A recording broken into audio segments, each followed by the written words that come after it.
Hello friends, welcome to பாண்டியநாட் சமையல்.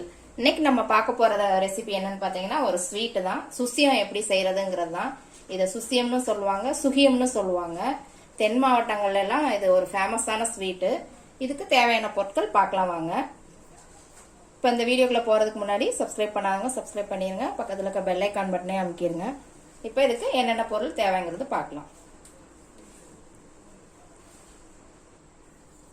இப்போ நான் இந்த அளவுக்கு மெஷர்மெண்ட் எடுத்துருக்குறேங்க. இது 200 கிராம் பிடிக்கும்.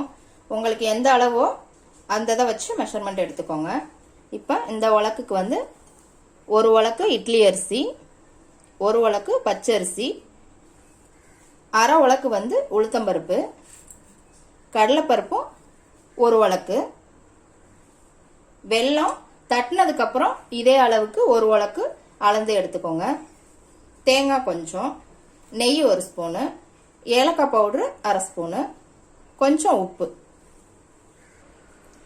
இப்போ இட்லி அரிசி, பச்சரிசி, உளுத்தம்பருப்பு இந்த மூணையும் நம்ம ஊற வச்சிருங்க. ஒரு 3 மணி நேரம் ஊற வச்சு அரைச்சி எடுத்துக்கோங்க. அரைச்சி எடுத்ததுக்கப்புறம் இட்லி மாவு மாதிரியே தாங்க 8 மணி நேரம் புளிக்க வச்சு அந்த மாவை எடுத்துக்கோங்க. 3 மணி நேரம் ஊற வைக்கணும், 8 மணி நேரம் புளிக்க வைக்கணும், அவ்வளோதான். நான் இப்போ கடலைப்பருப்பையும் ஊற வச்சிருக்கிறேங்க. இதை வந்து 1 மணி நேரத்துக்கு ஊற வைக்கணும். அப்போதான் நல்லா சாஃப்டாக இருக்கும். நீங்கள் ஊற வைக்கல அப்படின்னா நீங்கள் டைரெக்டாக குக்கரில் போட்டு 7லேருந்து 8 விசில் பக்கம் விடணும். ஊற வச்சு போட்டிங்கன்னா ஒரு 2 விசில்லே நல்லா சாஃப்டாயிரும். நான் இப்போ 1 மணி நேரம் ஊற வச்சிருக்கிறேன். இதை இப்போ குக்கரில் வேக போட்டு எடுத்து வச்சுக்கலாம். இப்போ வந்து நான் மாவு அரைச்சி புளிக்க வச்சு எடுத்து வச்சிருக்கிறேங்க. நான் இது முக்கி போடுறதுக்காக அகலமான பாத்திரத்தில் எடுத்து வச்சிருக்கிறேன். இந்த கன்சிஸ்டன்சியில் வச்சுக்கோங்க. இட்லி மாவு பதத்தை விட லைட்டாக கொஞ்சம் லூஸ், அதாவது பஜ்ஜி போடுவீங்க பார்த்தீங்களா, அந்த ஸ்டேஜுக்கு இந்த மாதிரி வச்சுக்கோங்க. இந்த அளவு தான். மேல் மாவு வந்து இந்த மாதிரி பண்ணுங்க. மைதாவில் நிறைய பேர் பண்ணுவாங்க. அதை விட இந்த மாவு நீங்கள் ப்ரிப்பேர் பண்ணி செஞ்சீங்கன்னா சூப்பர் டேஸ்டாக இருக்கும். இதில் இப்போ ஒரு அரை ஸ்பூன் உப்பு போட்டு மிக்ஸ் பண்ணிக்கலாம். பாருங்க, நான் கடலைப்பருப்பு வேக வச்சு எடுத்து வச்சிருக்கேன். எவ்வளோ சாஃப்டாக இருக்கு பாருங்க. இந்த அளவுக்கு வேக வச்சுக்கோங்க. ஊற வச்சா 2 விசில்ல இந்த மாதிரி வெந்துருங்க. ஊற வைக்காம வச்சீங்கன்னா ஒரு 7-8 விசில் பக்கம் விடுங்க, நல்லா வெந்துடும். பருப்பை இந்த மாதிரி ஒரு கரண்டியை வச்சு இப்படி லேசாக மசிச்சு விட்டுக்கோங்க.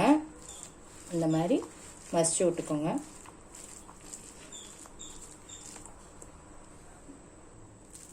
பாருங்க, இந்த மாதிரி மசிச்சு விட்டுக்கோங்க. அப்பதான் பூரணம் நல்லா இருக்கும்.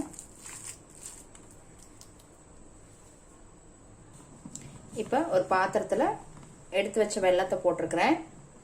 அதில் ஒரு 2-3 ஸ்பூன் பக்கம் மட்டும் தண்ணி விட்டுக்கோங்க. அது மெல்ட் ஆகுறதுக்கு தான். பாருங்க, கரைஞ்சா போதும். இதுக்கு பாகு பதம்லாம் கிடையாதுங்க. வெல்லம் கரைஞ்சிட்டா போதும், அவ்வளோதான். பாருங்க, வெல்லம் நல்லா மெல்ட் ஆயிடுச்சு. இப்போ இதை வந்து நம்ம ஒரு பாத்திரத்தில் வடிகட்டி எடுத்து வச்சுக்கலாம். இப்போ ஒரு பேன் வச்சுருக்குறேங்க. அதில் ஒரு ஸ்பூன் நெய் விட்டுக்கோங்க. இதில் துருவின தேங்காய் போட்டு கொஞ்சம் லேசாக வதக்கலாம். தேங்காய் நல்லா வறுபட்டுருச்சுங்க. இப்போ இதோட நம்ம மசிச்சு வச்ச கடலைப்பருப்பையும் இதில் போட்டுக்கலாம். இப்போ இதோட நம்ம ஏலக்காய் பவுடரை போட்டுக்கலாம். அதுக்கப்புறம் நம்ம வடிகட்டி வச்ச வெல்லத்தையும் இதில் சேர்த்துடலாம். பாருங்க, இப்போ எல்லாத்தையும் நல்லா மிக்ஸ் பண்ணி விட்டுக்கோங்க.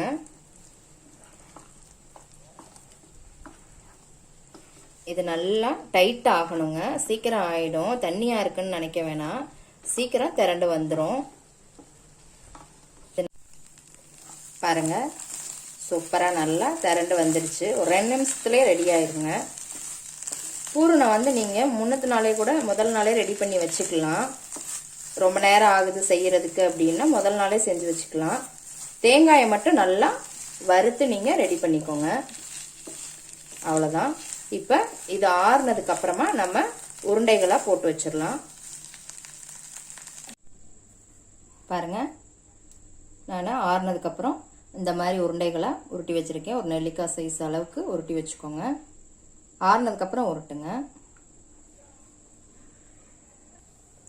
நான் இப்போ ஒரு கடாயில் எண்ணெய் ஊற்றி வச்சுருக்குறேங்க. மீடியம் ஃப்ளேம்லேயே வைங்க. எண்ணெய் சூடானதும் போட்டுடலாம். இப்போ பாருங்கள், இந்த உருண்டைகளை எடுத்து நம்ம இந்த மாவில் இப்படி போட்டு இந்த மாவை இப்படி முக்கி எடுத்துக்கோங்க. இதை அப்படியே எண்ணெயில் போட்டுருங்க. பாருங்கள், நான் இன்னொரு டைம் காமிக்கிறேன். இந்த மாதிரி மாவை முக்கி இந்த மாதிரி ஃபுல்லாக அப்ளை பண்ணிவிட்டு அப்படியே எண்ணெயில் எடுத்து போட்டுற வேண்டியது தான். இந்த மாதிரி ஒரே டயத்தில் நீங்கள் ஒரு 6-7 உருண்டை பக்கம் போடலாம். இதே மாதிரியே போட்டுக்கோங்க.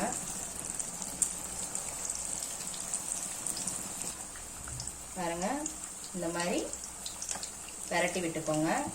மீடியம் ஃப்ளேமில் வைங்க, கருக விட்டுறாதீங்க. இந்த மாதிரி எல்லாத்தையும் ஒரு டைம் பெரட்டி விட்டுக்கோங்க. பாருங்க, சூப்பராக ரெடி ஆயிடுச்சு. எவ்வளோ அழகாக சூப்பராக புசு புசுன்னு வந்திருக்கு பாருங்க. மேல் மாவு மட்டும் நீங்கள் இந்த மாதிரி ப்ரிப்பேர் பண்ணுங்க. மைதா மாவில் போட்டிங்கன்னா உங்களுக்கு இவ்வளோ கிறிஸ்பியாக இருக்காது, ஒரு மாதிரி ஜவ்வு ஜவ்வுன்னு இருக்கும். நீங்கள் இந்த முறையில் ட்ரை பண்ணி பாருங்கள், சூப்பராக வரும். இப்போ இது ரெடி ஆயிடுச்சு. நம்ம எடுத்து ஒரு பிளேட்டில் வச்சிடலாம். பாருங்க, சுசியம் சூப்பராக ரெடி ஆயிடுச்சு. சூப்பராக வந்திருக்குது.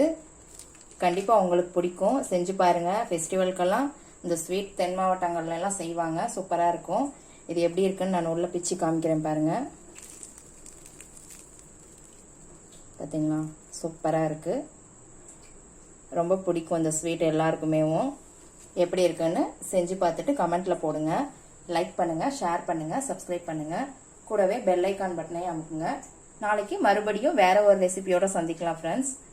அன்போடு சமைத்து ஆனந்தமாய் உண்டு இன்பமாய் வாழுங்கள். வாழ்க வளமுடன்.